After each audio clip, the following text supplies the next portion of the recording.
Welcome, everybody, to that Pirates podcast. I am, of course, your host who does the most, Ethan Smith. Hope you all are having a phenomenal Monday. And boy, do we have a lot to talk about today with Gary Morgan here on the Locked On Pirates podcast today.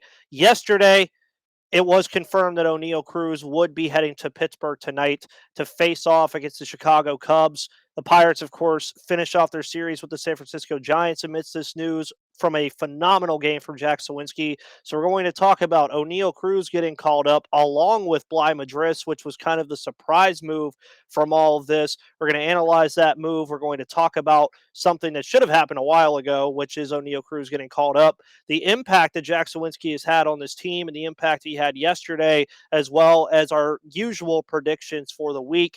I am, of course, your host, Ethan Smith, who does the most. Thank you all for making me your first listen of the day here on the Locked On Podcast Network. And with that said, let's get into today's episode. You are Locked On Pirates, your daily Pittsburgh Pirates podcast. Part of the Locked On Podcast Network, your team every day.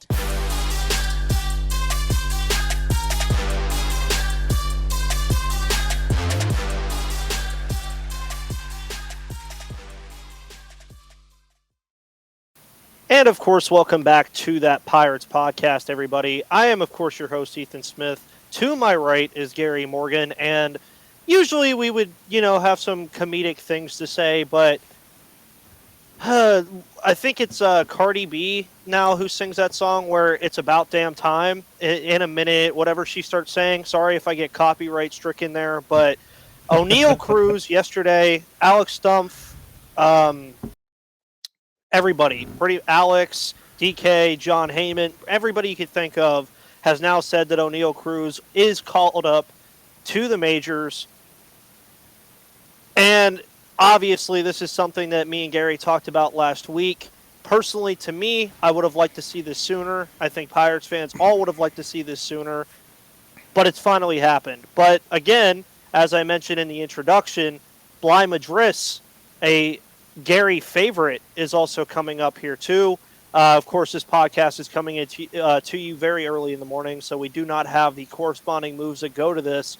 But Gary, I mean, finally Oneil Cruz is on this team, but what kind of impact are Cruz and Madris going to implement into this lineup that has struggled a lot lately?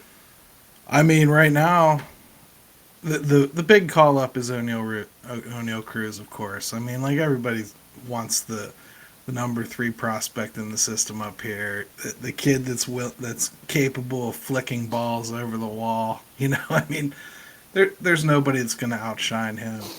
But Bligh Madris might try. That kid's got an OPS over 1,000. I mean, like, yeah. I mean, it's unbelievable the tear that kid's been on. So, if he comes up here and looks as confident as he did, and at 26 years old, man, he knows where he's at. He knows how many chances he's got. That kid could come up here and impress, and I'm excited about both of them. I've been pulling for Bligh all season. I thought he should have made it out of spring. I'm happy that he's getting an opportunity here. As far as Oneil goes, I just want everybody to kind of hit the reset button a little bit. Let go of everything that you were yelling at each other online about, and just let the kid play. Watch him play for a while. Don't worry about what you thought he'd be. Don't worry about what you thought he'd screw up. Don't worry about what you thought he'd be great at. Just watch. He's a prospect. Let him be a prospect. Let him fail. Let him succeed. Let him carry the team. Let him sync with everybody. He's just a player now. Yeah, and I think that's very imperative to look forward to is Oneil Cruz, just like everybody else that we've seen, Diego Castillo, Jack Suwinski, Canaan Smith-Njigba, Cal Mitchell, is a prospect. He's an unknown commodity right now. I think we know mostly what he is, but that little subsection that we don't know yet could be the difference between Oneil Cruz being an all-star and him just being a really good player or not being good at all. I'm not going to throw that out there that he's not going to be good at all. I don't think that's even in his DNA at this point. But you alluded to the season Bligh Madris is having at AAA, and I mean, stats-wise, says it all. 304 average, 5 home runs, 20 RBIs, 904 OPS. Over his entire career, a 262 guy, 36 home runs, 215 RBIs, and a 740 OPS. That plays. And former ninth round pick in 2017, and he's getting his first opportunity, which, I mean, this will now be the 12th guy, I believe, to get their first MLB debut. Because, again, let me remind everybody, Oneil Cruz has already hit his first home run. He was already up here last year for the final series of the year. But looking at this now, again, another left-handed batter, 2 of them actually, to add to this. I mean, the Pirates, without Ke'Bryan Hayes in the lineup, could theoretically throw an entire left-handed lineup out there. Yeah, like they if could. they really want to. They could, and it's a problem. It really is. I don't know how it's going to get addressed. I don't think it's going to get addressed this season. They just don't have it. If you really want some right-handed bats, you probably really got to dip down to, Peguero, Gonzalez, Gorski, even Henry Davis for that matter, to start pulling up some right-handed bats that matter. AAA has some guys. It's not like you couldn't call up Hunter Owen or whatever, but he'd be a step back from any of the lefties that you have. And I don't know. Right now, how do you pull any of them? How do you say they're not good? I mean, Jack Suwinski just hit 3 home runs today. Yeah. And I guess, at this point, you just got to play your best players. And if I'm Derek Shelton, I'm kind of letting go of that lefty-righty matchup thing just because it's a game you can't play. You don't have the pieces. Yeah, and that's what I was going to get to as well, is Derek Shelton tries to play this game with that, but I really don't think it's going to mean that much in terms of Oneil Cruz and Bligh Madris. I think they're pretty capable of hitting off of both sides of a pitcher, and thankfully enough in this Cubs series, they'll face righties 3 out of the 4 games in the series, the lone one being Justin Steele on Thursday, so that's good for the Pirates. And it could matter for Bligh if he plays first base. I know that they started practicing him there. I don't know if that's their intention with this call-up. All we've heard so far is Derek Shelton saying it's happening. We haven't heard what they're going to do with him or anything. But if he's going to play first base and platoon with Chavis over there, you could see him facing a lot more righties than lefties. And so to a certain degree, there would be a little bit of platoon there. But we'll see. Yeah, and I mean, to bring this up too, when Marcano is back, which he was doing very well also, another guy that I think gets lost in the fold a little bit, I mean, you're looking at the possibility of having Ke'Bryan Hayes, Oneil Cruz, Marcano, and Castillo, depending on how you want to do it, Madris, Chavis, Mitchell, Reynolds, and Suwinski all in the lineup on any given day. And I'm going to be honest here, Derek Shelton, that's what your lineup should be every single day, just flip-flopping your platoons based on if you're facing a left-handed pitcher or a right-handed pitcher. But we're going to get to more of this here in a moment, but I want to let you guys know about the wonderful people over at Athletic Greens. Of course, our next partner has a product I use literally every day, and I needed to use it today to have the energy for this Oneil Cruz call-up.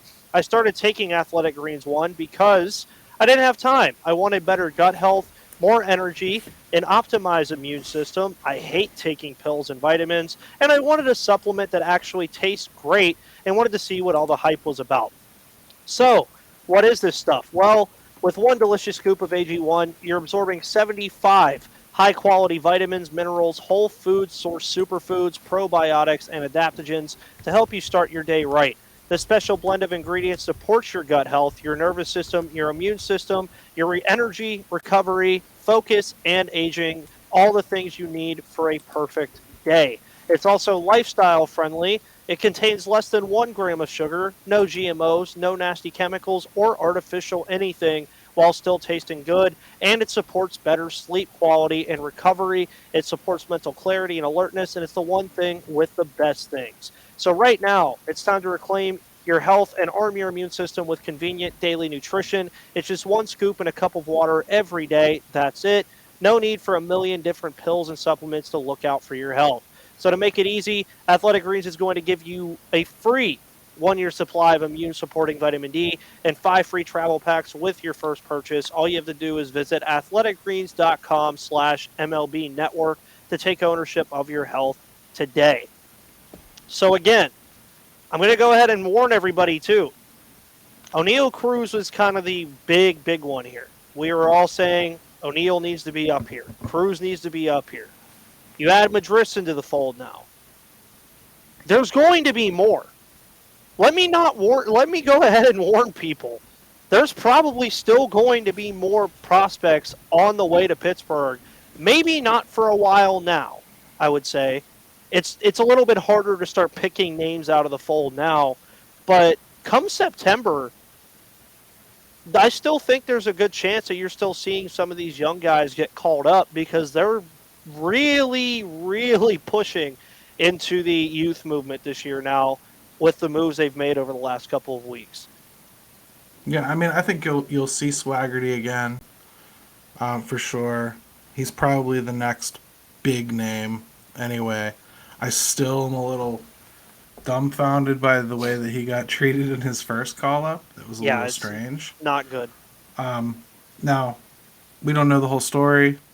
All I know for sure is, and this is just from talking to people, his family was caught off guard. They didn't think this was just going to be a quick call-up. So, something happened. Don't know what it was. And it could have just been looking horribly uncomfortable in the outfield. I don't know. But I don't know. We'll see what happens. I think he's still probably on schedule. I don't know, man. Like Cody Bolton, maybe? But kid ain't pitched since 2019, so I'm not sure that I'd want to rush him up here. I don't even know how many innings he's got to give this year. And I outside shot at Michael Burrows. I think that's a kid that I don't think they would be too afraid to pull directly up here from Double-A if they had a long-term issue with the starting pitching. I mean, their first go-to might be Dylan Peters or Will Crow. But if not, I could see Michael Burrows being a guy that they would think about calling up. Yeah, and I know he just got called up to AAA last week. Ironically, a day after I had him on this podcast, he got called up to AAA and I believe made his debut yesterday. Yeah, I should have said more like he doesn't have a lot of AAA experience. But yeah. And I mean, obviously, which was, I think, the thing that threw a lot of people off with the Peguero thing when it initially happened, which, again, the Peguero thing was all a geographic thing. The Indians were playing in Gwinnett and still, I believe, finished up their series yesterday. So imagine Derek Shelton and Ben Cherington in an office trying to figure out who to bring up when Marcano goes to the COVID IL. Do you bring up the guy that's all the way in Northeast Georgia? Or do you bring up the guy that's like a skip and a hop away from you in Altoona? Especially when I believe Peguero is going to probably also head to AAA, possibly in this move, which is another big thing to keep in mind. But we now look also, to go back to this, at the MLB rookie home run leaderboard, and Jack Suwinski is now leading not only the NL, but all of rookies in home runs now.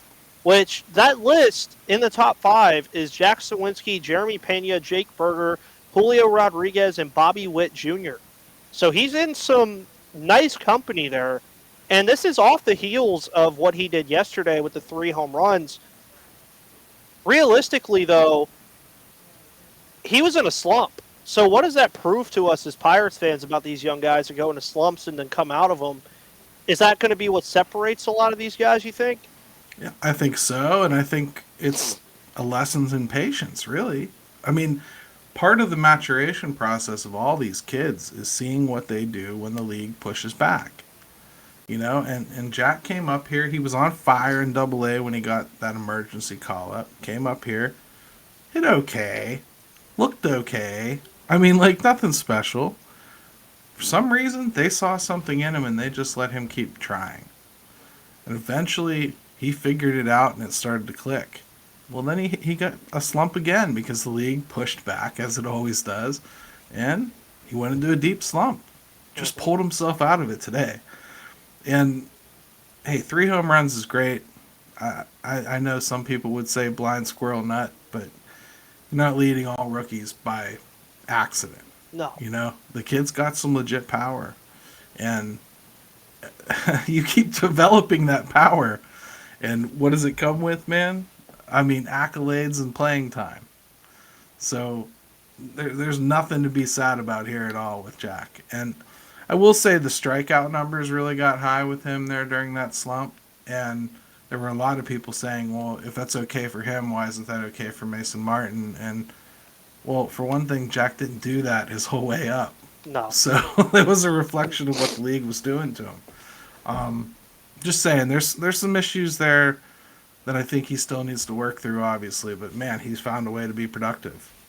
Yeah, and the cool thing about Suwinski as well is the commentators on the broadcast during the game actually said this, is it's not like he has light tower power. He's not hitting the ball like 450 feet or anything. He's not an overly big guy, but at the end of the day, if the ball is going over the fence, it still counts the same as if you hit it into the river. I'm just going to be honest. I don't think a lot of people realize that when we talk about the power dynamic that some of these guys have. Jack Suwinski, I wouldn't say, is known as like a huge power guy, but he has 11 home runs right now. He never had looked like a huge power guy until last year, right before the trade. Yeah, and now all of a sudden he's doing it. That's why he had value, and so they got him in the trade, and to his credit, he's done nothing but hit. And you give him a full off season to bulk a little bit. I mean, like, you got yourself a find there potentially, and that swing, man. Tell me that doesn't look like Brian Giles. It does. It really does. It's a crazy Brian Giles-esque swing. So I like what I'm seeing.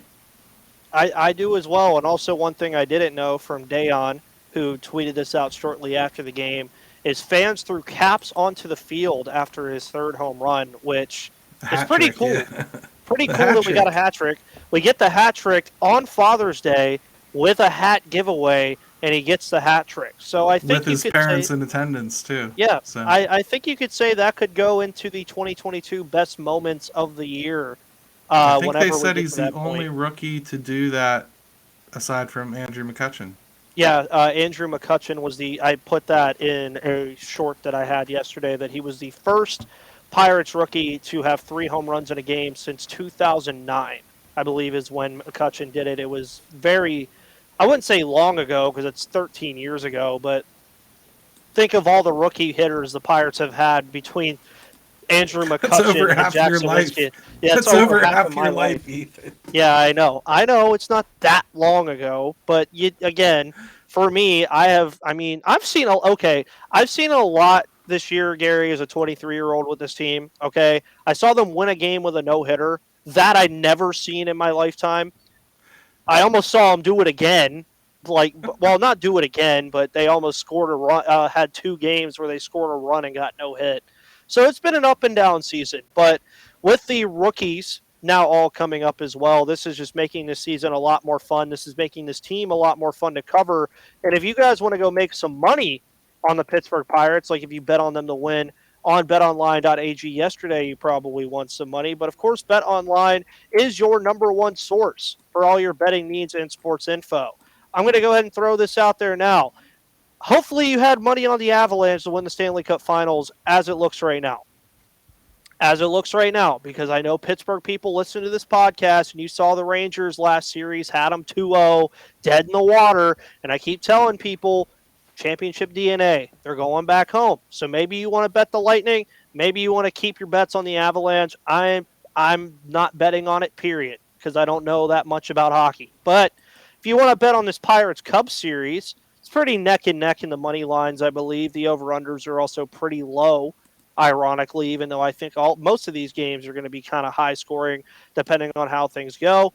But make sure you find all the latest sports developments, league reviews, and news, including this year's Stanley Cup Final and Major League Baseball. BetOnline is your continued source for all of your sporting wagering information, including live betting, esports, and scores. And BetOnline.net remains the best spot for all of your sports scores, podcasts, and news this season. And BetOnline.net is the fastest and easiest way to check in on all of your favorite sports and events, including MMA, boxing, and even golf. Head to the website today or use your mobile device to learn more about the trends and action. And BetOnline is where the game starts. And I don't know if anybody's going to agree with me on this, but betting on golf is really fun.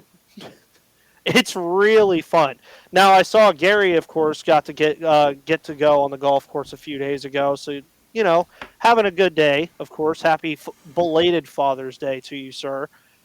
But we head into a series for the Pirates this week that some people would be like, it's not that big of a deal. They have a 4-game set at home against the Chicago Cubs. 1 game separates these teams from being in 3rd place in the NL Central. Now, Lucas Smith over at Locked On Cardinals, Jake Mastriani, former of Locked On Brewers, but now Locked On Braves. Those guys over there would be like, yeah, that's just the teams fighting to be in the cellar. For me, looking into this series, this could be the most important series or one of the most important series of the year for the Pirates for the pure reason that if I'm Derek Shelton going into this series, I say, hey, go 2 or 3 years down the road and think if the Cubs are 1 game behind you in the last series of the year and you have to win this series to make the playoffs. I mean, I look at it as you can't climb a set of stairs until you take the first step. And the first step is not finishing in the cellar. If you can avoid that, avoid that. And to be blunt, the Cubs are one of the few teams in the league that the Pirates should beat. Yeah. They're one of the few that the Pirates should go into a series thinking, okay, we're at least even with these guys. They're not throwing $250 million worth of stud at us. We should beat them. They're pretty close. And I think that's what they should do. So, I like this series for them, and I think they've played the Cubs tough all year. So I expect it to be a pretty good competitive series. And I would think that the juice that a lot of the lineup gets from having Oneil Cruz up here and Bligh Madris, I think it's really going to inject something into this lineup, and that's really where they need the most help. The pitching, nobody likes to hear it because the narrative all year has been that the pitching was a problem. I'm not saying it's going to be a solution either, but it hasn't been the problem this year. No. The offense has been. So if the pitching just holds serve, and I expect a little more offense out of them, I think they can make some hay this week. Yeah, and you get Brubaker on the mound tomorrow. He's looked a lot better as of late. Monday night. Tuesday, of course, you get Ruazi Contreras. That's a big game for him, of course. Wednesday, you get Keegan Thompson and Zach Thompson. So we're getting the Thompson and Thompsons, which I believe, isn't that like a company or something? I don't know. Thompson twins, we can call them. Yeah, well, I'm still mad that we didn't get to see Zach Thompson versus Zach Thompson, but, Justin Steele and Jose Quintana, of course, will finish off the series. So I agree with you 100%. The Pirates being at home in this series with the juice they should get from these young guys coming up, mixed with the fact that the pitching is coming along a lot better than I think a lot of people thought it would. I really think this should be a series they need to win 3 out of 4. Yeah, the worst part really right now is the bullpen's nicked up. I mean, like the bullpen, they need Underwood back, and they need some other pieces back. Dylan Peters would really help them if they could get him back. That was a good thing they had going on with him and Crow. But Chase DeYoung's come along. I don't think people have necessarily really kind of let go of the fact that he's a journeyman yet and realized that he's actually been pretty good this year. So we'll see. I think they have enough horses to take down the Cubs.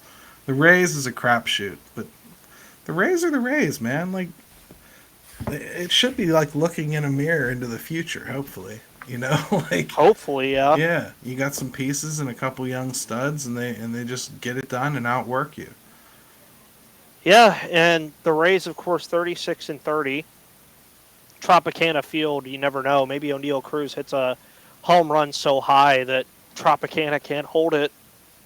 What are some predictions, though, Gary, that we have for this week? I mean, I think we both agree they need to at least win 2 or 3 against the Cubs. The Rays is kind of up in the air. What do we think happens this week? Do the Pirates gain some ground now sitting at 13 games under 500? Do they gain some ground back and maybe get to 30 wins this week? After the stretch that we just went through, I'm going to be real hard pressed to sit here and predict a winning week. but I think they should go 4-3 this week. They should. That's what they should expect to be able to pull off. So. Yeah, and I mean, I even looked at the ERAs for these Cubs pitchers too, and if you guys thought the ERAs for the Pirates pitching was bad, I'm here to warn you that the Cubs kind of got them beat in that area, not in a good way. Caleb Killian, by the way, who's slated to start tomorrow, has a 8 flat ERA. Matt Swarmer, 5.23. Keegan Thompson, 3.27, much better. And then Justin Steele, 4.27. And I remember talking to Gary about this a while ago, that Kyle Hendricks was their best pitcher, and that wasn't saying much. Nope. Apparently it wasn't. I mean, I told you I thought the Cubs are the worst team in this division. So, and I think they are. And I think they're going to get worse at the trade deadline. It's very possible. I definitely Wilson think Contreras is gone. Yeah, Absolutely I was going to say gone. that, yeah. And I'd be shocked if they didn't get rid of Kyle Hendricks, too. If anybody would be willing to take Hayward, they'd give him away for a roll of quarters. Mm-hmm. But nobody would take him. So, I mean, they're going to clean house. They're going to finish the job here. Which they need to do. They've needed to do it. And Cincinnati's going to get worse, too. People don't think about it, but like they're in the midst of it, too. They're going to tear down more. So, I mean, the Pirates are in a good spot to like finish third in this division because they're kind of going to hold serve while the Cubs and Reds take more players away, and the Brewers and Cardinals probably add some more players. Pirates, you don't know. They're gonna get rid of some people, but like look at who's there, who they're gonna get rid of. It's nobody you're gonna cry over. No. I mean, maybe Quintana, and if I'll be honest, if you're sad about it by the time they trade Quintana, they already got out of him what they were gonna get. Yep. Exactly. And shouts out to end the episode today. Shouts out to Jack Suwinski getting a supercharged MLB The Show card. Goes up from a 71 to a 96 overall after his 3 home run day. Hopefully he takes that into a hot streak, you know.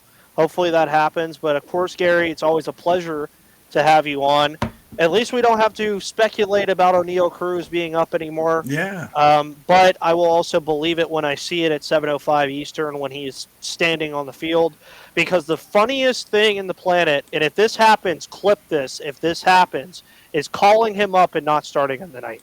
I clip it if it happens, make fun of me if it happens, but I would not rule it out. I hear you. I think everything's on the up and up, though. Let's hope so. He'll be up, and I think he'll play. I think they're trying to sell tickets, brother. So, and that's probably why it ended up being Monday instead of this weekend where they already had a very sure to be well-attended bobblehead night. We got Gary the entrepreneur over here, the businessman. Anyways, guys, thank you so much for tuning in today on June 20th. It has been a phenomenal day for Pirates fans, a phenomenal last 2 days for Pirates fans, if you count Sunday and today. Of course, we'll have the corresponding moves later, so I might end up making another episode today. We'll see, depending on if we know the corresponding moves and if anything big happens. But with that said, guys, thank you so much. Go check Gary out at Bucks in the Basement. Check me out at MVP_Ethan and Locked On Pirates. You can find this podcast wherever you get your podcasts. And with that said, the first picks of the Ultimate NBA Mock Draft have been made. Search now for Ultimate NBA Mock Draft and get over 50 insiders, the Odyssey sports experts, the draft experts of Locked On NBA Big Board. The 5-episode Ultimate NBA Mock Draft is underway. Make Ultimate NBA Mock Draft your second listen today. Guys, thank you so much. Me and Gary will see you on the flip side.